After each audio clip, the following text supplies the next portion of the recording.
Nah, itulah nama-nama anggota dari kelompok 6. Nah, adapun judul dari kelompok kami tentang apa saja perubahan kebijakan yang sudah dilakukan selama masa pemerintahan Orde Baru dan pemerintahan reformasi. Adapun masa Orde Baru di bawah kepemimpinan Presiden Soeharto selama 32 tahun. Masa Orde Baru harus berakhir salah satunya karena ketidakpercayaan masyarakat terhadap pemerintah Soeharto. Dalam buku Sistem Pemerintahan Presidensial Indonesia dari Soekarno ke Jokowi pada tahun 2018 oleh Diana Fauzia dalam bidang ekonomi, masa Orde Baru terbilang maju. Namun, kekuasaan yang dijalankan sangat otoriter. Penyebab terjadinya perubahan masyarakat masa Orde Baru karena masyarakat mulai merasa kesulitan mendapatkan kebutuhan pokok. Harga-harga kebutuhan pokok mulai dari beras, minyak goreng, minyak tanah, susu, telur, dan lain-lain menjadi tinggi.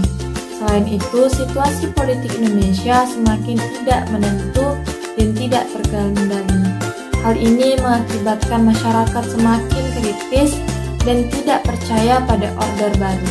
Masyarakat menuju perubahan reformasi. Nah, terdapat beberapa penyebab terjadinya perubahan masyarakat Indonesia pada masa Orde Baru sehingga masa reformasi, yaitu pembangunan tidak merata pada masa Orde Baru, pemerintah memfokuskan pembangunan di Pulau Jawa dan tidak memperhatikan wilayah-wilayah yang lainnya.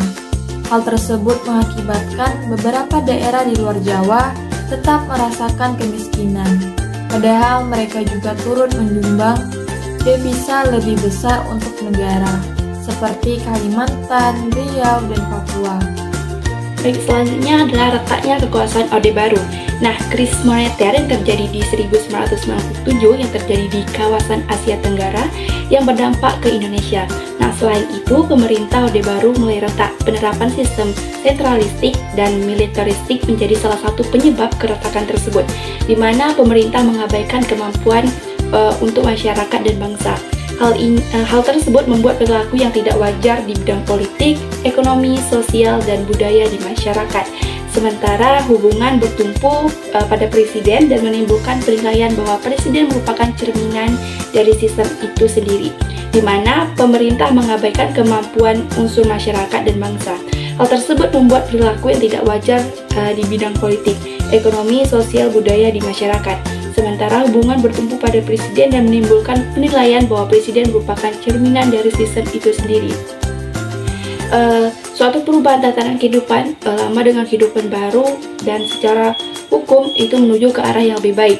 Pola kehidupan di masyarakat ikut berubah seiring berubahnya pola pemerintah dari Orde Baru ke masa reformasi.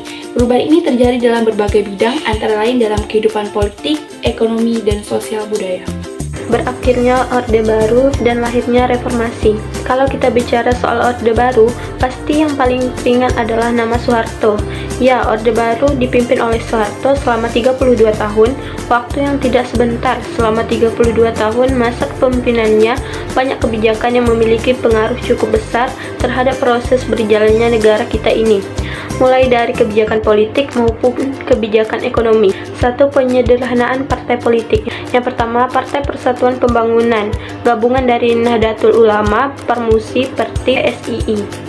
Yang kedua, Partai Demokrasi Indonesia, gabungan dari Partai Nasional Indonesia, Partai Katolik, Partai Murba, IPKI, Parkindo. Yang ketiga, golongan karya. Dua, memperkuat kerjasama regional dan internasional. Yang pertama, turut serta dalam pembentukan ASEAN. Indonesia menjadi salah satu negara pendiri ASEAN. Yang kedua, mengirimkan kontingen Garuda dalam misi perdamaian. Yang ketiga, ikut berperan dalam KTT non-blok. Yang keempat, berperan dalam organisasi konferensi Islam. Kehidupan ekonomi masa Orde Baru. Pemerintahan Orde Baru memiliki slogan yang menunjukkan fokus utama mereka dalam memberlakukan kebijakan ekonomi, yaitu trilogi pembangunan. Trilogi pembangunan yang pertama, pertumbuhan ekonomi yang cukup tinggi. Yang kedua, pemerataan pembangunan dan hasil-hasilnya yang menuju kepada terciptanya keadilan sosial bagi seluruh rakyat Indonesia.